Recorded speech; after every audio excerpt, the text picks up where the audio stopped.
বন্ধুরা দেখুন হয়ে গেছে কষা একদম মধু কাটা। আপনাদের দেখাই একটু তুলে, এই যে মাল ঝরে ঝরে পড়বে, ঝরে ঝরে এই যে মাল, এটা হচ্ছে সলিড একদম মাংস। আর ওই যে পণ্ডিত চলে এসছে, এই পণ্ডিত এখন ধনে পাতা দেবে, আস্তে আস্তে দিস, ছ্যাঁকা লাগবে, ঘোলা ঘোলা লাগছে। এই যে দেখুন মাল একদম কষা কষা মাল, আহা একদম। মিট মশলাটা দিয়ে দাও আর গরম মশলাটা। শেষ পর্যায়ে রান্না, আমাদের ভাত হয়ে গেছে, ভাত তোলা হয়ে গেছে। গন্ধরাজ লেবু আছে, একটা গন্ধরাজ লেবু দিয়ে চটকে চটকে একদম মাল দিয়ে খাওয়াবে, দিয়ে দে পুরোটা।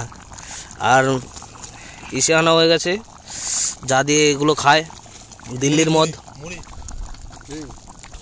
দিল্লির জিনিস আনা হয়ে গেছে। ও নিচের থেকে আরো উড়ে জল চলে যাচ্ছে তো। দেখুন বন্ধুরা, এগুলো গরম মশলা, মিট মশলা সবই দিই আমরা, অ্যাভেলেবেল দোকানে। তাই একটু ঝোল ঝোল করেছি, কারণ হচ্ছে আমরা ভাত দিয়ে খাবো আবার। তাই